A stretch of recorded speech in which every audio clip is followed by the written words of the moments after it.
Pum, pum, pum. Noin.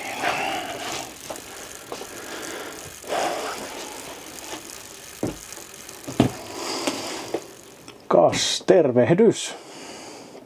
Ja tervetuloa tänne Fillaripäiväkirja Fillarikellariin.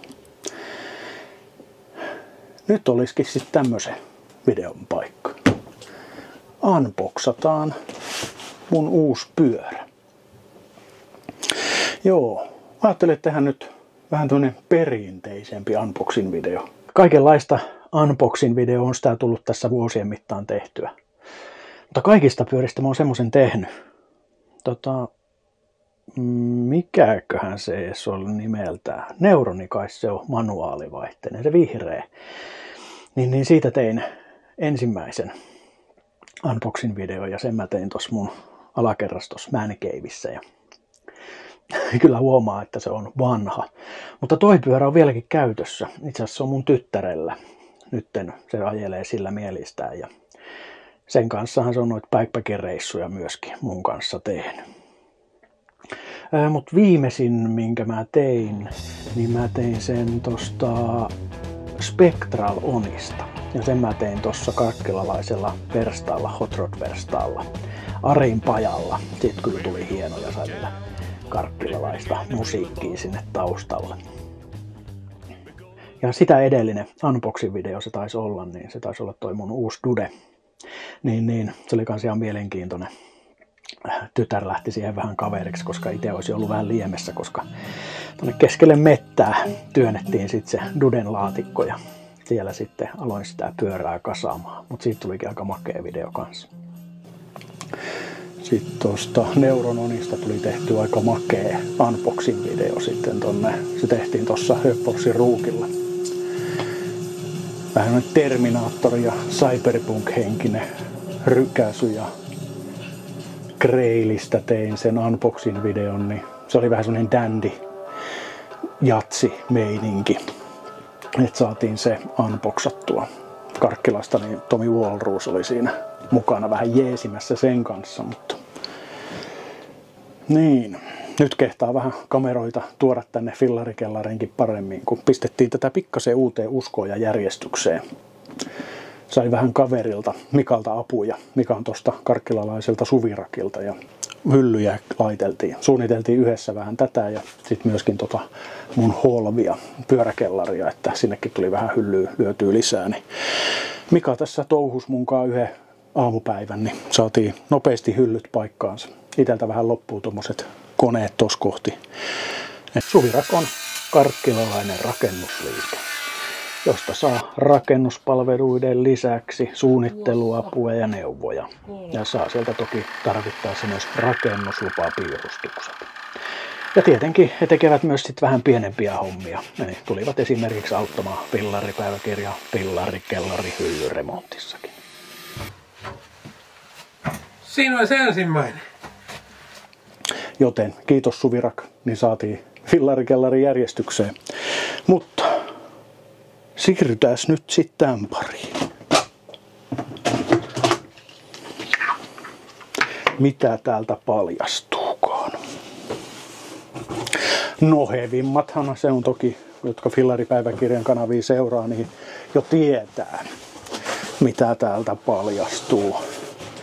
Mutta tänne en ole itsekään juuri kurkkimaan joutanut. Ollut aika hektistä meininkiä. Tekemistä on riittänyt ja videota on tullut tehtyä toinen toisensa perään.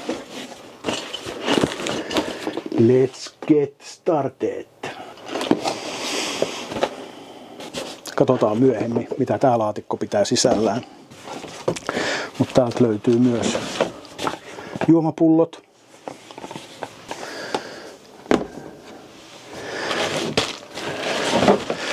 Ja toki ja näppärät juomapullon telineet. Nämä Canyonin sideloaderit on ihan loistavat.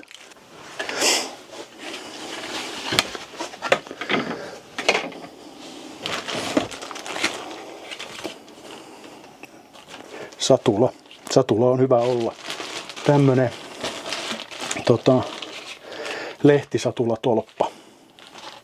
Tää mulla on ollut monessa aikaisemmassakin pyörässä kiinni.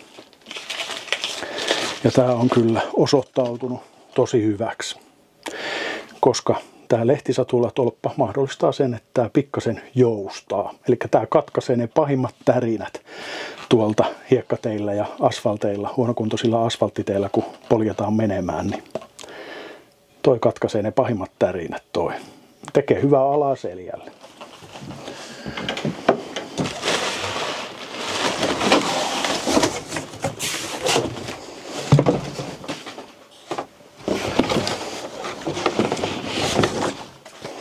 Jaha, mikäköhän ihmeen se Ramin laatikko siellä.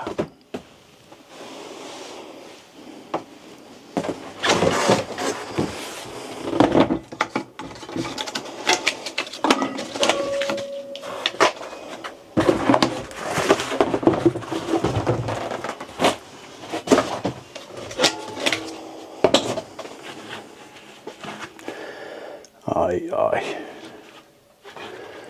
On hieno rengas. Pikkasen enemmän purupintaa ja leveyttä.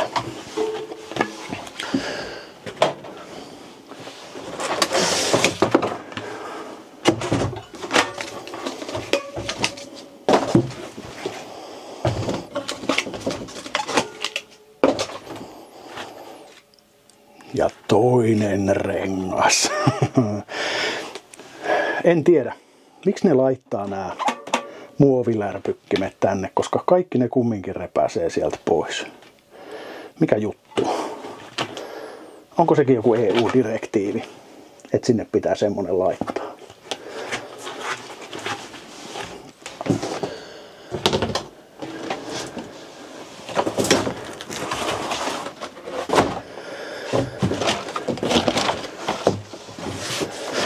Noin, ootteko valmiina? Nostetaan tää täältä sitten runko laatikosta pihalle, niin näette, mikäs herkku täällä odottaa.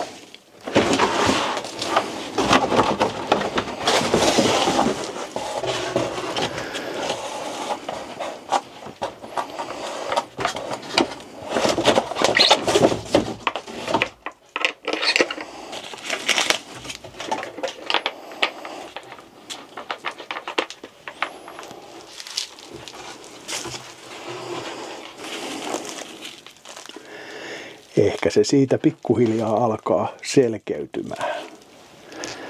Nyt nopea siivoaminen tähän väliin, että saadaan vähän laatikoista tyhjäksi tää kellari, niin aletetaan sitten lyömään tätä kasaan.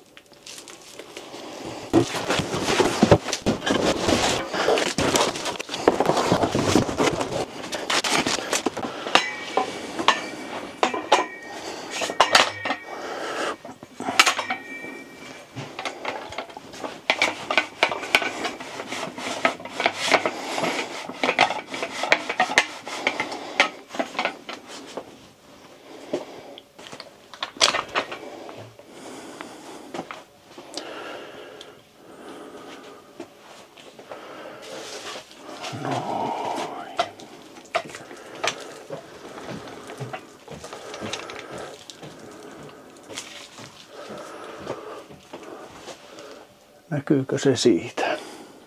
Juurikin täydellisesti. Joo. Siitä aletaan vaan ottamaan ylimääräisiä rojuja irti ja katsomaan, että mikä herkku se täältä paljastuu.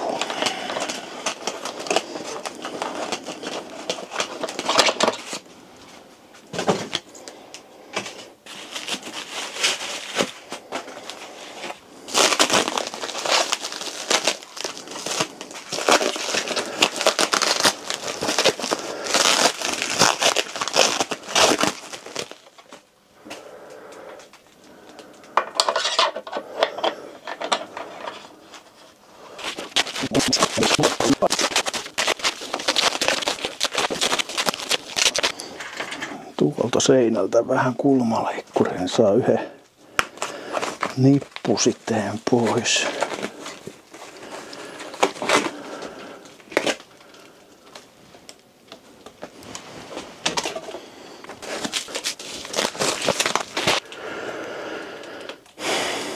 Ai ai. On se vaan komeen värinen kapistus. Eli tää on Carrionin Grizzly. Hiilikuiturunkonen ETAP-versio. Eli tässä on niin SRAMin sähkövaihteet. Elikkäs, katsotaan tässä kohti nyt sitten, että mitä tää tarvikelaatikko on syönyt sisäänsä. Täältä löytyy niin tämmönen Quick Start-kuide, missä käydään tosi niin kuin selkeästi, kuvallisesti läpi, että miten niin kuin tämä pyörä pitäisi oikeasti laittaa. Että pahvilaatikko toimii myöskin niin kuin kasausständinä. Ja sitten täällä on kaikki, että miten ohjaustanko kiristetään, että se laitetaan niin kuin oikealle kireydelle, ettei riko noita paikkoja. Täällä on kaikki selkeät, kuvalliset ohjeet, miten homma vörkkii. Ja kun mä tein tätä tilausta, niin toki mä sitten tilasin sieltä noin niin kuin juomapullon telineet ja sitten mä tilasin juomapullot ja niiden lisäksi polkimet. Mä tykkään näistä PDEH 500 polkimista tosi paljon, koska ne on kääntöpolkimet. Kääntöpolkimet on mun mielestä niin kuin tämmöisessä gravel-pyörässä ihan ehdottomat. Se monipuolistaa pyörän käyttöä ihan tosi paljon, koska sä voit ihan sitten tavallisilla kengillä lähteä vaikka käymään sillä pyörällä maitokaupassa. Et sulla ei aina tarvi olla niitä lukkopoliin kenkiä käytössä. Ja sitten toisekseen, sit tuolla retkillä kun menee tämän kanssa, niin sitten on hyvä polkea välillä ilman, että se kenkä on kiinni siinä lukossa. Jos tulee vähän teknisempää polkua tai maastoa, niin helpottaa suuresti. Joten iso peukku näille polkimille. Tai oikeastaan 2. Sitten täältä löytyy For Me tämmönen joku Canyonin pikkunen pussukka.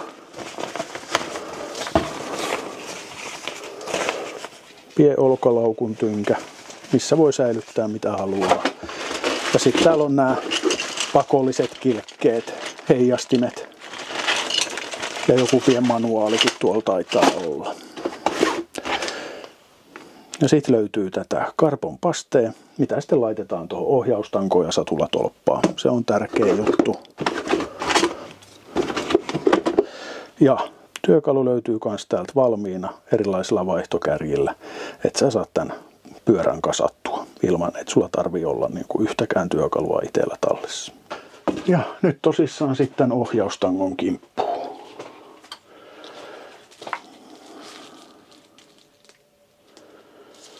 Ui, sehän meni hienosti.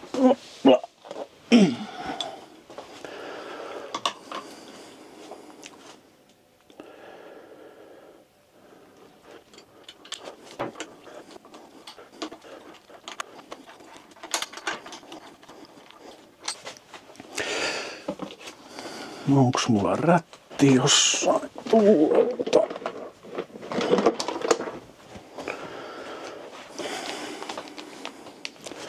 Ja vähän tarvii saksiakin.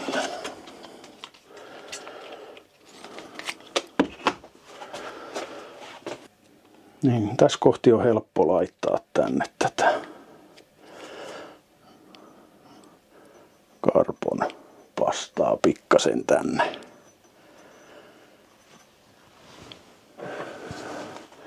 Ja myös sitten tähän vastakappaleeseen. Sitä ei paljon tarvii laittaa sille, että se vaan ottaa niin kuin, joka paikka on vähän niin kuin märkä.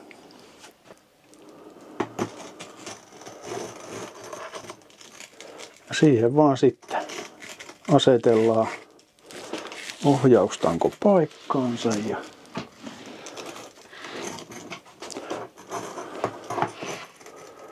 laitetaan mutterit takaisin kiinni. Mä oon tän aina tykännyt tehdä silleen, että laittaa nää niinku ristiin kiinni ensiksi. Eli 11 ylältä ja sitten toinen täältä alalta. Niin silloin se tulee niinku tasapainoisesti kiinni. Löytyyhän se sana sieltä. Ja sitten kun se on tolleen heftis siinä, niin sit katsoo, että se tulee suoraan. Suurin piirtein. Ajossahan se sitten niin kuin katsotaan tarkemmin, että mikä sille on hyvä. Mä veikkaan, että me lähdetään niin kuin jostain noista kulmista tolleen noin niin kuin perstuntumalla hakemaan sitä kulmaa. Ja sitten vielä noin 2 viimeistä kiinni.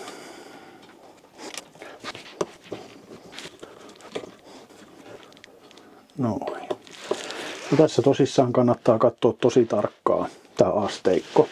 Siinä on helppo katsoa se oikea jäykkyysaste, kun seuraa tätä asteikkoa. Ja sitten kun se on siinä oikealla kohdalla, niin lopettaa vääntämisen. Sitten vaan täältä ohjaustangostakin ylimääräiset pehmusteet veksi, niin alkaa paljastumaan koko komeus.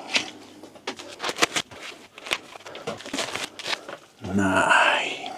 Ja lyödään vaikka sitten seuraavaksi satula kiinni. Satulaputkeen pikkasen tätä karbonpastaa, niin pysyy sitten paremmin paikassaan toi putki. Tänne vaan alapintaan joka puolelle. Ettei sotke koko putkea sillä.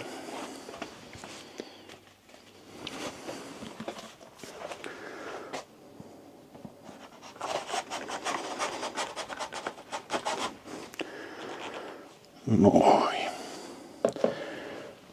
Ja täällä onkin valmiiksi jo numerot täällä takana, että 5 nanometriä kiristetään se. Se ei paljon ole muuta. Näitä lukuja ei kannata missään tapauksessa ylittää, koska siinä tapauksessa hajotat tosi nopeasti nämä hiilikuituosat tästä fillarista. Otetaan vähän rättiä tosta, niin pyyhkästään täältä nämä ylimääräiset töhnät pois, että ei sotke paikkoja.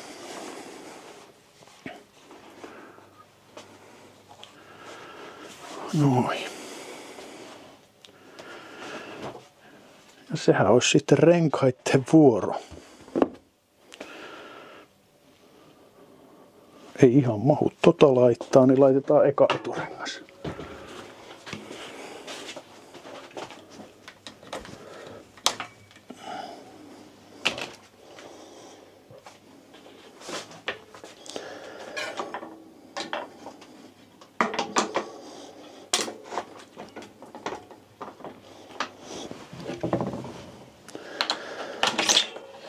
Sehän menikin heittämällä. No ja takarengasta varten pikkasen siirretään tätä lystiä. Hops. Noin.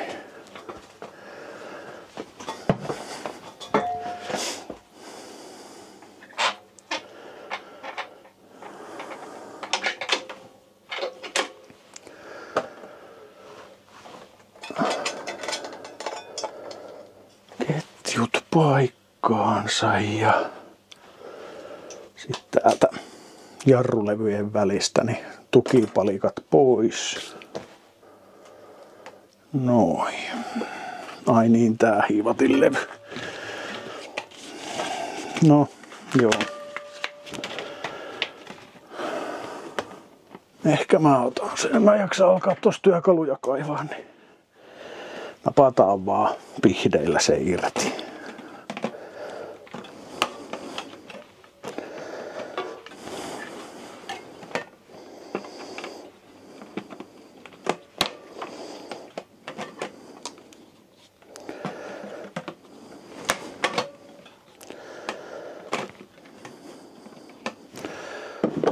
Vai lähteekö se ihan saksilla?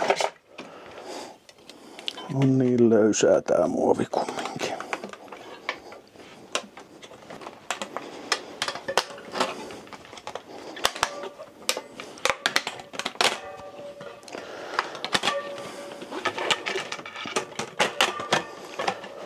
Noin. Lähtihän se pois. Noin. Sit saatais lyötyä se vaan paikkaansa.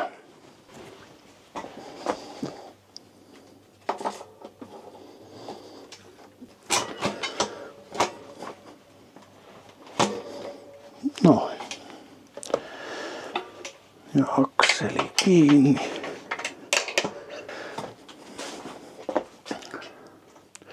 Näistä akselin kiristimistä on pakko näyttää yksi juttu. Eli jos ihmettelet, että miksi tämä jää tälleen niin kuin vinoon, niin se on tosi helppo korjausjuttu. Eli sä vaan vedät tästä ulospäin ja käännät sen haluamaas asentoon. Näin. Kuin siistiä ja helppoa. Noin. Sitten olisi oikeastaan niin kuin polkimien vuoro.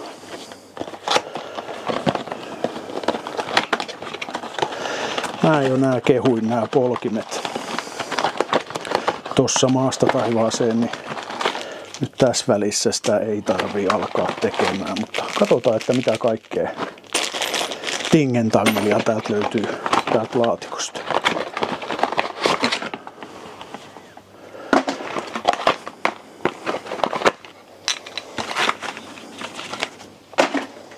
Toki on nämä itse polkimet. Mutta niiden lisäksi täältä löytyy näihin polkimiin tämmöiset pienet piikit. Niin suosittelen, että nämä laitetaan heti paikkaansa. Noin. Eli täällä polkimen toisella puolella on niinku selkeät tämmöiset paikat, mihin nämä vaan sitten pyöräytetään kiinni. Tämä on vähän sama kuin maastopyörässä. Itse tykkään käyttää flättipolkimia, niin niissä kannattaa myös olla nämä piikit paikassa niissä polkimissa, koska kyllä pysyy tossu pikkasen paremmin sit kiinni. Toki, jos haluat ajaa paljain jaloin tämmöisen polkimenkaan, niin sitten suosittelen näitä laitettavaksi. Sitten voi tehdä vähän höpöä jalkapohjaa.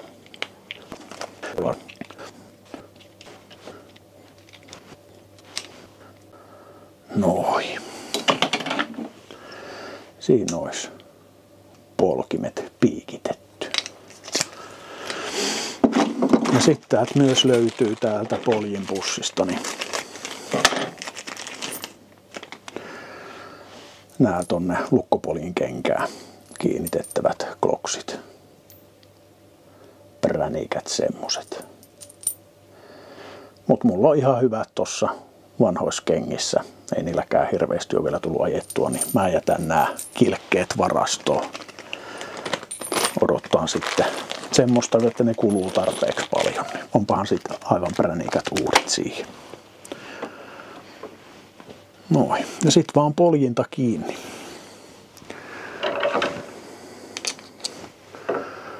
On väärän kokoinen. Se on oikein kokoinen. Noin. Polkimet. Rätti taas väärässä paikassa.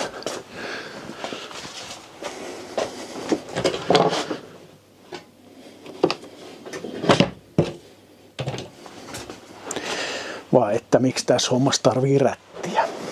No, kannattaa laittaa vaseliinia sinne tonne polkimen kierteeseen. Koska jos ei tänne niin kuin törkkää jotain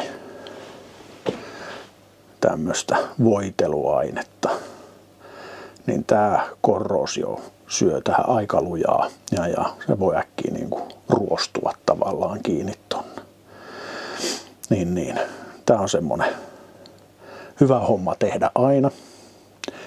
Niin sitten tarvittaessa sä saat helpommin polkimet irti tuolta.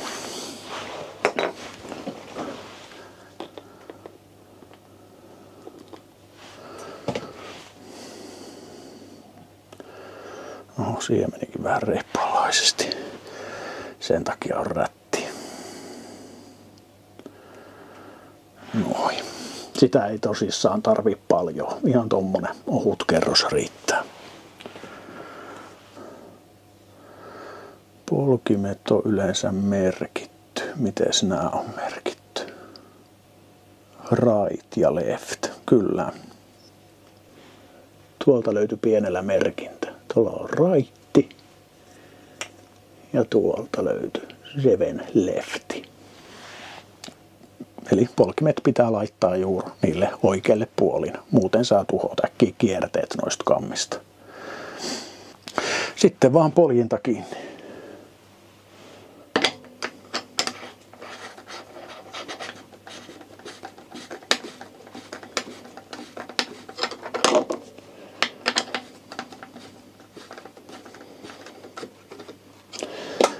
Näitä ei silleen niin kuin tarvii jumalattoman tiukkaan vääntää, koska se on niin kuin vastakierre tolle polkemiselle, niin se ei kyllä siellä niin kuin polkiessa irtoa.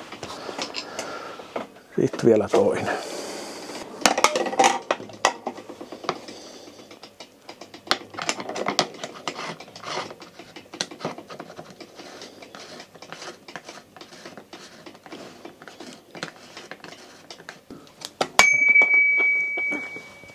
Joo, ankilahti. Noin. Siinä olisi nyt polkimetkin paikallaan. Noin. Ennen kuin fillari on niin kuin valmiiksi tuonne poluille, niin katsotaanpas vielä, että mitä tää laatikko on syönyt sisäänsä.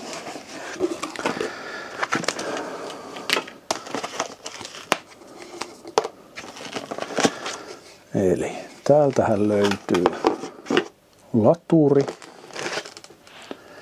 ja 1 akku ja toki sitten latauspiuha.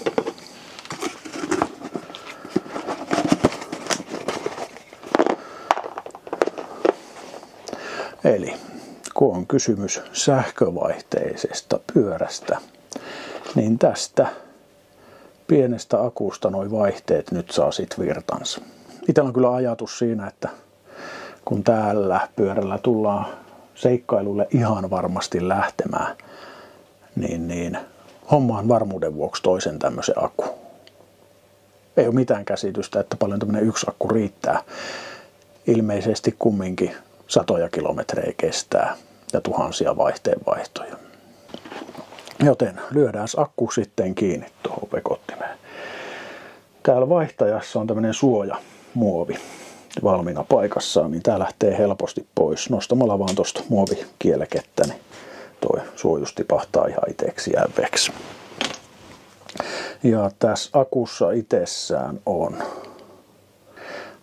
tuo on varmaankin semmonen juttu tää suojakuori, että jos sulla sattuu tuolla retkillä olemaan useampikin akku mukana, niin täällä näyttääkin olevan pienet tämmöiset symbolit, että akku tyhjä ja akku täynnä. Niin tällä voi merkata niin kuin sen, että onko se niin täynnä vai onko se tyhjä. Niin pysyy sitten niin kuin akut järjestyksessä. Ja tää suojahan sitten lähtee vaan tästä niin kuin irti näin tällä viisiin. Löytyy tommonen hahlo tuolta ja reikä sitten tuolta perältä, niin tiputetaan se vaan sinne ja paikkaansa. Noin, niin siinä meillä on akku paikassa.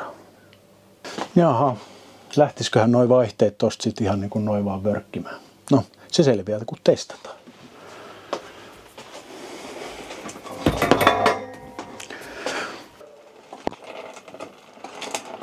Ai. Sähkövaihteita kun on kerran käyttänyt, niin sit tietää sen niitten hienouden. Se on jotenkin niin vaivatonta vaihteiden vaihtoon, kun ei tarvii yhtään painaa siitä niin vaihtajasta. Tässä on vielä tämmönenkin juttu. Kun pitää vaihtajaa pohjassa, niin tää rullaa automaattisesti vaihteet alas tai ylöspäin.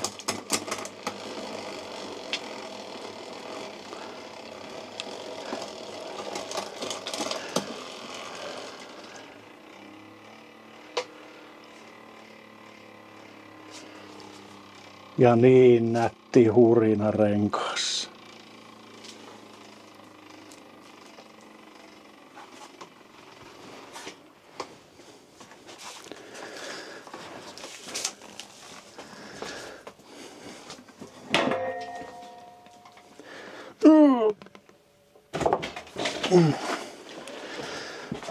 Noin.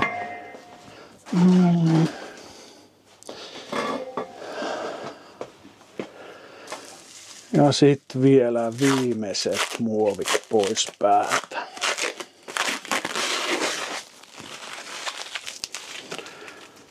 Näin. Huhhuh.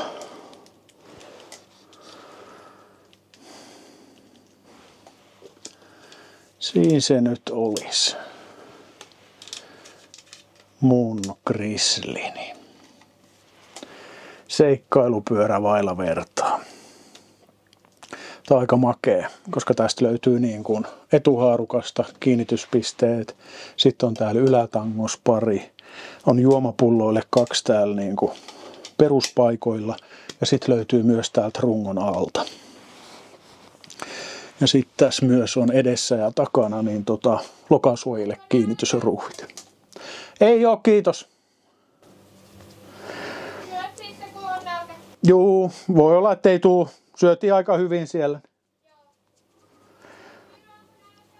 Niin, tästä löytyy myös täältä edestä, täältä haarukan sisäpuolelta ja täältä takahaarukan sisäpuolelta niin kiinnityspisteet noille lokasuojille.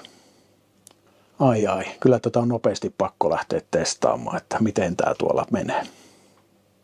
Hitokseen on komea pyörä, eikä painakaan juuri mitään.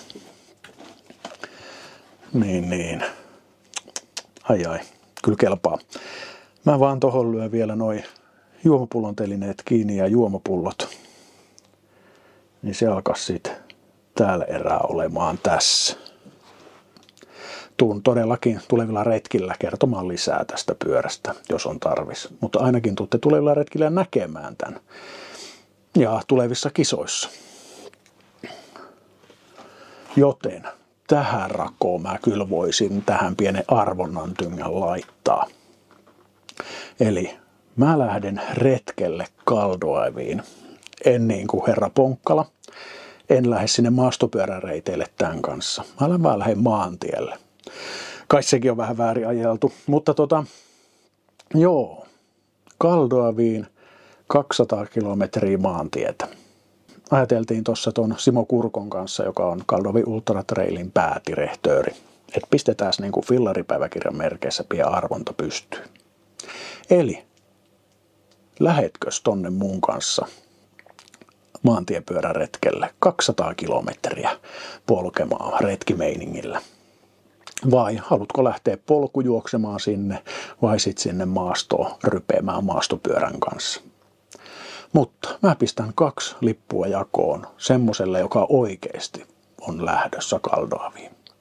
Ja niin kuin vähän tuossa alussa mainitsin, niin mä lähden sinne niin kuin retkimeiningillä. Mä otan semmoisen niin kuin rauhallisen päivän sinne, että jos sua kiinnostaa lähteä polkemaan vaikka mun kanssa sitä 200 kilometriä, niin me lähdetään vähän niin kuin aikaisemmin kuin se maantiepyöräporukka ja poljetaan niin kuin koko pitkä päivä.